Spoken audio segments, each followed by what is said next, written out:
بسم الله الرحمن الرحيم السلام عليكم ورحمة الله وبركاته ولا الله قيمها بدن وسلامتين مركزتو الدنو دافيدا كجوكتان كسو دوادا برنامج كينا ورارك عيارها وقدام بي هدين نقطة كل مدى حالي لا عياري نتيجوين كصوب بحي صدوك لقوضب بضا وفشار كالنقضي صدوك لحياوي وقدام يسوق كالإبسي كتاغن أيان كسو قادن دونا intaan gudo gelin barnaamijkan waxaan si xushmad leh kaaga codsanaa haday taa markii kuugu soo boqonaysa channelka subscribe noo saar sidoo kale login inaa muuqaalka laga noo saarto sidaan ka warqabna xalay Arsenal 2-0 waxay kaaga badisay Everton sidoo kale weeraryahanka Jesusna uu dabaashay sidoo kale ninka bartanka wax kaga jira barwaaqa sida daraaddeed kulamada xalay la ciyaar natiijooyin ka soo bixintaan gudo gelin waxyaabaha maanta taagan ayaan qodobada kooban ayaan ka hormari doonaa aan ku bilaawno qodobkeena kuwaad ninka lagu magacaabo Lisandro Martinez waxa la arintiisa hoos ku soo dhamaatay si hadda shaaca laga qaadanay kan tijaabada caafimaad laga qaado uu ka gudbay sidoo kale warqad loo yaqaan work permanent oo gudaha UK kaga shaqeysan lahayna waa la siiyay sidoo kale heshiis 5 sano qaranka ayuu ku duugay sida daraadda waxa la saacadaha nagu soo fadlay kaliya ayaa ninkan saaxiibada ay soo bandhigi doontaa kooxda kubadda cagta Man United sidoo kale ogaad Ajax waxa laga soo qaatay adoon lacageed gaar ah 45 milyan ayaa laga soo qaatay sida daraadda saacadaha nagu soo fadlay heshiiskan waa dil dhan qodobada kale aan soo qaadan karno waxa kamid Arsenal waxay rajeynaysaa wiigan gudihiisa inay soo gabagabeyso daafac lagu magacsan Jenko soo qaadashadiisa sidoo kale 30 milyan inay ku wareejiso kooxda kubadda cagta Manchester City sida hadda Fabrizio Romano uu shaaca ka qaaday 20 jirkan daafac bidix ka ciyaara wuxuu diyaar u yahay Arsenal inuu imaado sidoo kale ninkan hadda waxyaabaha laga gorfeynaa sidoo kale laga doodo waxay tahay salary mushaarka kooxda ka qaadan lahaa iyo sidoo kale heshiiska ninkan uu qalinka ku duulay sida daraaddeed asna wiigan gudihiisa ayaa la rajeyn doonaa kooxda kubadda cagta Arsenal inay ninkan heshiiskiisa soo gabagabeyso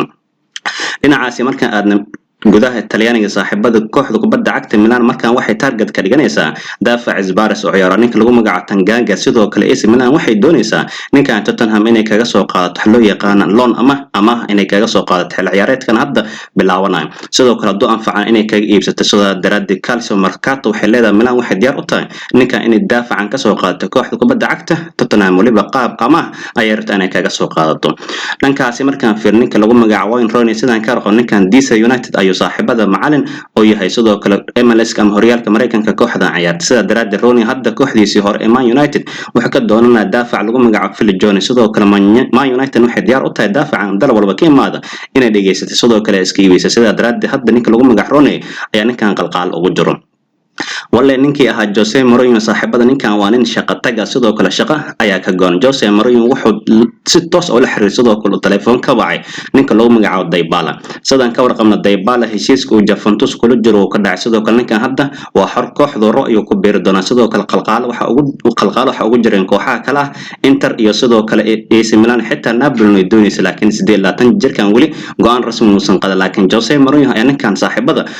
telefoonka si toos kaga wacay sidoo kale wuxuu yiri ku soo bir kooxdeena Roma wali wuxuu yiri waxaan ka dhigaa hogaamiyaha kooxda sidoo kale Dybala waxa la yiri 4 sano oo heshiis ayaa qalinka ku duugi doonta sidoo kale sanadka waxa qaadan doonta adoon lacageed gaar ah 6 milyan ayaa qaadan doonta sida daraaddeed ninka lagu magacaabo Dybala asoon bay hadda ka faranta arintaas inuu hadda si official lagu dhawaaqo Roma ku bira ama hadii kale iska diidi doono sida daraaddeed Jose wiilkan si toos ayuu kula xiriirin Zlatan Ibrahimovic ninkan jaceelka AC Milan oo wax walba ayuu diyaar u yahay inuu ka tanaasulo sidaan ka warqabna Zlatan Ibrahimovic markuu AC Milan imaanaysa xad ay joogtay sidoo kale asaa dhiirigeli u noqday sidoo kale kooxdaana kor ayuu soo qaaday saaxiibada hadda waxa la leeyahay Zlatan Ibrahimovic wuxuu diyaar u yahay heshiis inuu ka qaato kooxda kubadda cagta AC Milan oo ku eg June 2023 waa season sidoo kale ninkan mushahar waali ayuu kooxda ka qaataa sida daraaddeed sanadka hadda waxa la leeyahay 1 milyan ilaa 1 milyan bar kaliya ayuu ku shaqeyn doonaa sidoo kale ninka lagu magacaabo Zlatan Ibrahimovic arintaasna haduu ogolaad maadaama 41 jir noqon doono bisha October sanadkan aan ku jirno bisha October nagu soo fadle ayuu ninkan noqon doona 41 jir sidoo kale wali diyaar wuxuu yahay kubadda cagtana inuu ku sii jiro markaan fiirno Man United Man United anaga waa ka yaabanahay saaxiibada ninka lagu magacaabo De Jong way ka qoosanaad waxa la leeyahay ninkan ilaa suuqa xil ciyaareedku soo xirmaayeen kama qoosan doonto sidii ku soo qaadan lahayd ninkan lagu magacaabo De Jong qalbada dhex kaga ciyaar kooxda kubadda cagta Barcelona De Jong saaxiibada waxa uu si waali u doonayo macalinka lagu magacaabo Ten Hag oo Man United hogaamaadaan wiilkan oo qan fiican leeyahay sidoo kale Ajaxna ay ka wada shaqeyn jireen sida daraaddeed mar waxay leedahay Man United kama qoosan doonto soo qaadashada wiilkan dahabiga sida daraaddeed waxa la rajayn doonaa ninkan heshiiskiisa inuu aqbalo sidoo kale Man United u soo aad maadaama weli uu diidan yahay inuu kooxda Barcelona uu ka tago bal markaan saaxiibada qodobada kale aan soo qaadan karno waxa kamid ah kooxda kubadda cagta Chelsea markaan waxay u dhaqaaqday wiilka daafaca dhexe ka dhilo ninka lagu magacaabo Jules Koundé oo saaxiibadan Faransiiska sidoo kale ka tirsan kooxda kubadda cagta Sevilla 23 jirkan ay rabtaa Chelsea inay gacanta ku soo dhigtay sidaan ka warqabno Chelsea hore waxay u soo qaadatay ninka lagu magacaabo Kalidou Koulibaly haddana waxay dulaan ku tahay Jules Koundé sidaa daraaddeed waxaa la rajayn doonaa heshiiskaana inay soo gabagabayso sidaan ka warqabno saacadihii ugu dambeeyay waxaa si official loo dhawaaqay ninka lagu magacaabo Robert Lewandowski inuu yahay ciyaaryahan ka tirsan kooxda kubadda cagta Barcelona ninkan heshiiskiisa waa loo kala baxay saaxiibada sidoo kale kooxda kubadda cagta Bayern waxa gacanta laga saaray adduun lacageed gaar ah 45 milyan ee Barcelona ku wareejiyay sidoo kale 5 milyan gadaal ay ka bixin doontaa sidaa daraaddeed Lewandowski waxa la rajayn doonaa dhankaas USA inuu kala biiro kooxda kubadda cagta Barcelona halkaas ku sugan sidoo kale in halkaas lagu soo bandhigay tijaabada caafimaad oo halkaas ku mar ayaa la rajayn doonaa sidaa daraaddeed 48 saac nagu soo fool leh ayaa ninkan saaxiibada la soo bandhigi doonaa markaan fiirno ninka lagu magacaabo Robert Lewandowski saaxiibada qiimaha badan zeetan qurux badan wuxuu la soo qaatay kooxda kubadda cagta Bayern markaan fiirno koobabka la qaado waxa kamid ah Bundesliga dhankaasi gudaha Jarmalka laga ciyaaro 8 jeer ayuu kor u guuleystay Champions League wuxuu la qaaday hal mar UEFA Super Cup wuxuu la qaaday hal mar Club World Cup wuxuu la qaaday hal mar sidoo kale DFB Pokal oo dhankaas gudaha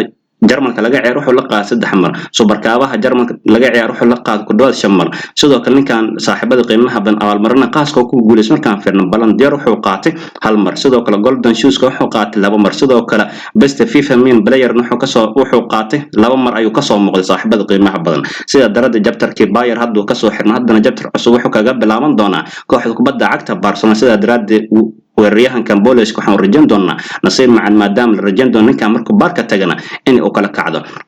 bal markaan aan soo laabano saaxiibada qiimaha badan kulamadii xalay la ciyaaray sidoo kale kooxda kubadda cagta Arsenal ayaa raamsatay kooxda kubadda cagta Everton xitaa Chelsea ayadana gool dhib badan ay saaxiibada qiimaha badan heshay sida daraaddeed waxaan ka bilaabi doonaa kooxda kubadda cagta Arsenal oo 2-0 ku garaacday kooxda kubadda cagta Everton waliba saaxiibada qiimaha badan kulamada loo yaqaan Berserson kul ciyaareedka la isku diyaarinay ay kooxdan raamsatay walli aniga ninka lagu magacaabo Gabriel Jesus saaxiibada qiimaha badan waa ka yaabanaha weeraryahankan Brazilianka inaba caadi maan sidoo kale laba uu u ciyaar kooxda kubadda cagta Arsenal saaxiibada qiimaha badan 3 gool ayuu sii maray sidaan ka warqabno kulanka hore 2 gool oo xalayna toona wuxuu dhalay 1 gool oo qurux badan waliba saaxiibada ogaada goolka ninka lagu magacaabo Bukayo Saka gool ku dhalay xitaa asiga caawinta la taasoo ka dhigan xalay 2 gool ba Arsenal ay ku badisay asiga ku lagu lahaa maadaama midna u dhalay midna uu caawiyay sida daraaddeed ninka lagu magacaabo Gabriel Jesus ma kan saaxiibada qiimaha badan ninkan naadiga ku cusub sidoo kale ninkan kooxdana uu la qabsay sida daraaddeed waxa la rajayn doonaa ninkan markuu ciyaareedkan bilaabo inuu wacdar lixaad lehna dhigan sida daraaddeed Arsenal waxay 2-0 ku raamsatay kooxda kubadda cagta Everton haddaba ninka lagu magacaabo Frank Lampard oo madax oo ninka lagu magacaabo Frank Lampard saaxiibada qiimaha badan oo macallin kooxda kubadda cagta Everton xalay waxyaabo uu tijaabo waxa kamid inuu saaxiibada qiimaha badan uu sameeyay 5 daafac euro inuu ciyaarsi laakiin 5 daafac gal ama galna Arsenal way raamsatay sida daraaddeed Gabriel Jesus wacdarihiisa ayuu sii wataa markaan fiirno kulamada xalay la ciyaar waxa kamid kooxda kubadda cagta Chelsea waxay 2-1 kaga badisay kooxda lagu magacaabo Cup America sidoo kale saaxiibada qiimaha badan ciwaanada waxa qaatay ninka lagu magacaabo oo Monte oo Chelsea saaxiibada qiimaha badan last time daqiiqadii ugu dambeeyay ka fujay maadaama gool qurux badan uu dhalay sidoo kale ninka lagu magacaabo saaxiibada qiimaha badan Reece James wuxuu iska dhalay waxa loo yaqaan on goal ama goal oo kama ayuu iska dhalay sida daraaddeed Chelsea waxay 2-0 ku raamsatay kooxda kubadda cagta Cup America laakiin xalay ciwaanada waxa qaatay ninka lagu magacaabo Gabriel Jesus maadaama uu noqdo saaxiibada qiimaha badan gool magafa sida daraaddeed waxa leeyahay Arsenal waxay gacanta ku soo dhagtay weel dahab sida daraaddeed waxa leeyahay Manchester City waxa jiri doonta in lagu ciqaabi doono ninkan maadaama saaxiibada qiimaha badan ninkan City maqaam sare oo ka heli waa laakiin hadda wuxuu diyaar u yahay Arsenal inuu ka baatori ka noqdo sida daraaddeed ninkan waayihiisana halkaas ayuu ka sii wadan doonaa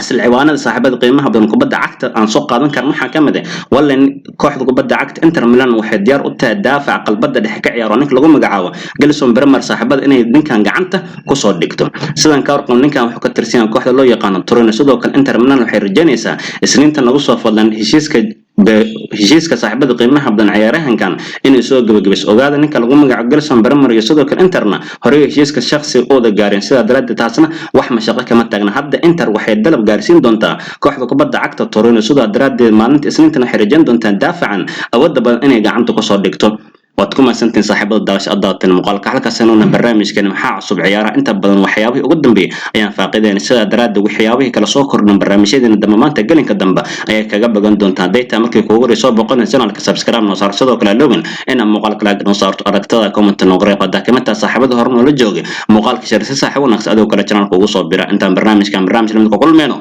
amaana allah salaamu calaykum waraxmatullaahi tacaala wa barakaatuh